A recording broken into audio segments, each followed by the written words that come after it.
ಮೂಡ ಹಗರಣಕ್ಕೆ ಸಂಬಂಧಪಟ್ಟಂತೆ ಮುಖ್ಯಮಂತ್ರಿಗಳು ದೇವೇಗೌಡರು ಕುಟುಂಬ ಆ ಪುಟ್ಟಯ್ಯ ಇದ್ದ ಕಾಲದಲ್ಲಿ ಎಷ್ಟು ಸೈಟ್ ತಗೊಂಡಿದ್ದಾರೆ ಗೊತ್ತು ಅಂತ ಹೇಳ್ತಿದ್ದಾರೆ. ನಾವು ಮೂಡ ಹಗರಣದಲ್ಲಿ ಪರಸ್ಪರ ಆರೋಪ ಪ್ರತ್ಯಾರೋಪಗಳಿಗೆ ಮಾತ್ರ ಸೀಮಿತ ಆಗಬಾರ್ದು. ಅನಧಿಕೃತವಾಗಿ ಅಕ್ರಮವಾಗಿ ಯಾರು ನಿವೇಶನ ಪಡೆದಿದ್ರೂ ತಪ್ಪೇ. ಆದರೆ ಮುಖ್ಯಮಂತ್ರಿಗಳ ಹೇಳಿಕೆಯನ್ನು ಗಮನಿಸಿದಾಗ ಮುಖ್ಯಮಂತ್ರಿಗಳ ಹೇಳಿಕೆಯಲ್ಲಿ ಬೆದರಿಕೆ ತಂತ್ರ ಅಡಗಿದಂಗೆ ಕಾಣ್ತಾ ಇದೆ. ಅಂದರೆ ನೀವು ನನ್ನ ವಿಷಯನ ಎತ್ತಿದರೆ ನಾನು ನಿಮ್ಮ ವಿಷಯ ಎತ್ತೇನೆ ಅನ್ನುವಂಥ ಬೆದರಿಕೆ ತಂತ್ರ ಅಡಗಿದಂಗೆ ಕಾಣ್ತಾ ಇದೆ. ನಾವು ಹೇಳ್ತಾ ಇದ್ದೀವಿ, ಯಾರೇ ನಿಯಮಬಾಹಿರವಾಗಿ ನಿವೇಶನ ಪಡೆದಿದ್ದರೂ ತಪ್ಪೇ. ನೀವಿವತ್ತು ಆಡಳಿತದ ಮುಖ್ಯಸ್ಥರಾಗಿದ್ದೀರಿ, ಮುಖ್ಯಮಂತ್ರಿಯಾಗಿದ್ದೀರಿ. ನೀವು ಕೇವಲ ಹೇಳಿಕೆಗೆ ಮಾತ್ರ, ಬೆದರಿಕೆಗೆ ಮಾತ್ರ ಆದರೆ ನೀವು ಎಲ್ಲೋ ಸತ್ಯ ಹೊರಗೆ ಬರಬಾರ್ದು ಅನ್ನುವಂಥ ಸಂಚಿನ ಭಾಗವಾಗಿದ್ದೀರಿ ಅನ್ನುವಂಥ ಭಾವನೆ ಬರುತ್ತೆ.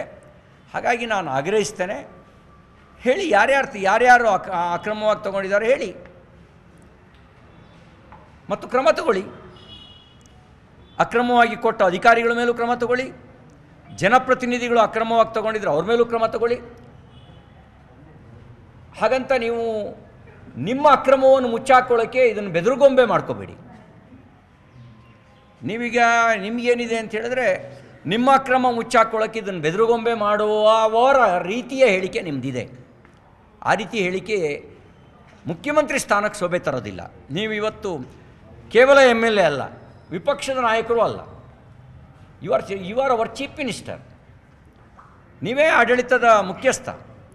ಕ್ರಮ ಯಾರಿಂದ ಆಗಬೇಕು? ನಿಮ್ಮಿಂದನೇ ಆಗಬೇಕು. ನೀವೇ ತಪ್ಪಿತಸ್ಥರಾದರೆ ಕ್ರಮ ಯಾರು ತಗೊಳ್ಳೋರು? ನಮ್ಮ ಆರೋಪ ಮತ್ತು ಆತಂಕ ಅದೇ ಇರೋದು.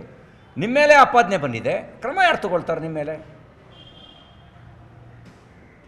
ದೆಹಲಿಗೆ ಹೋಗಿದ್ದಾರೆ, ದೆಹಲಿಗೆ ಮೂಡಾ ಮತ್ತು ವಾಲ್ಮೀಕಿ ಸಂಬಂಧಪಟ್ಟ ಸ್ಪಷ್ಟೀಕರಣ ಕೊಡೋದಕ್ಕೆ ಹೋಗಿದ್ದಾರೆ ಅನ್ನುವಂಥ ಚರ್ಚೆ. ಬಿಜೆಪಿಯ ಅವಧಿಯಲ್ಲಾದಂಥ ಭ್ರಷ್ಟಾಚಾರಗಳನ್ನು ಕೂಡ ನಾವು ಬಯಲಿಗೆ ಹೇಳಿದ್ದೀವಿ ಅನ್ನೋದನ್ನು ಕೌಂಟರ್ ಅಟ್ಯಾಕ್ ಮಾಡ್ತೀವಿ ಅನ್ನೋದನ್ನು ತಿಳಿಸೋದಕ್ಕೆ ಹೋಗಿದ್ದಾರೆ. ನೋಡಿ, ಈ ಸರ್ಕಾರ ಬಂದು 14-15 ತಿಂಗಳಾಯಿತು. ಕಟ್ ಹಾಕಿದವರು ಯಾರು? ಅವ್ರನ್ನ ನೀವು BJP ಕಾಲದಲ್ಲಿ ತಪ್ಪು ನಡೆದಿದ್ದರೆ ಸುಮ್ಮನಿರಿ ಅಂತ 15 ತಿಂಗಳು ಬಾಯಿಗೆ ಯಾರು ಕಡುಬಿಟ್ಟಿದ್ರಾ? ಮಾತಾಡಬೇಡಿ ಅಂತ ಯಾರು ಇಟ್ಟಿದ್ರಾ? ಕ್ರಮ ತಗೊಳ್ಬೇಡಿ ಅಂತ ಅವರ ಪೆನ್ ಯಾರು ಕಿತ್ಕೊಂಡಿದ್ರಾ? ಯಾರು ಕಿತ್ಕೊಂಡಿದ್ರು ಅವ್ರ ಪೆನ್ನ? ಆದರೆ ಈಗ ನೀವೇನಿದ್ದೀರ, ನೀವೇನು ಅವ್ರ ಹೇಳಿಕೆಗಳಿದಾವಲ್ಲ, ಅವ್ರ ಹೇಳಿಕೆ ಕೇವಲ ಪರ್ಸೆಪ್ಷನ್ನು ಬಿಲ್ಡ್ ಮಾಡೋಕ್ಕೆ ಬೇಕಾದಂಥ ಹೇಳಿಕೆ ಕೊಡ್ತಾಯಿದ್ದಾರೆ. ಕೆಲವೊಮ್ಮೆ ಕಪೋಲ ಕಲ್ಪಿತ ಹೇಳಿಕೆಯನ್ನು ಕೊಡ್ತಾಯಿದ್ದಾರೆ, ಸುಳ್ಳು ಹೇಳಿಕೆಯನ್ನು ಕೊಡ್ತಾಯಿದ್ದಾರೆ. ನಿನ್ನೆ ಕೋಟ ಶ್ರೀನಿವಾಸ ಪೂಜಾರರು ಧರಣಿ ಕೂತಿದ್ರು. ಅವ್ರ ಚಾಲೆಂಜ್ ಇತ್ತು, ನೀವು CBI ಕೊಡಿ ಕೇಸ್ನ, ನಾನು ತಪ್ಪು ಮಾಡಿದರೆ ಕ್ರಮ ಆಗಲಿ ಅಂತ ಹೇಳಿದರು. ಮುಖ್ಯಮಂತ್ರಿಗಳು ಅಷ್ಟೇ ಉದಾರತೆ ತೋರಿಸ್ಲಿ, ಎಲ್ಲ ಹಗರಣಗಳನ್ನು ಸೇರಿಸಿ CBI ತನಿಖೆ ಕೊಡ್ತೀನಿ, ಮೂಡಾದು ಸೇರಿಸಿ ಅಂತ ಅನ್ನುವಂಥ ಒಂದು ದಾಷ್ಟ್ಯವನ್ನು ತೋರಿಸ್ಲಿ. ಅವರು ಆ ದಾಷ್ಟ್ಯ ವಿರೋಧ ಪಕ್ಷದಲ್ಲಿದ್ದಾಗಿತ್ತು.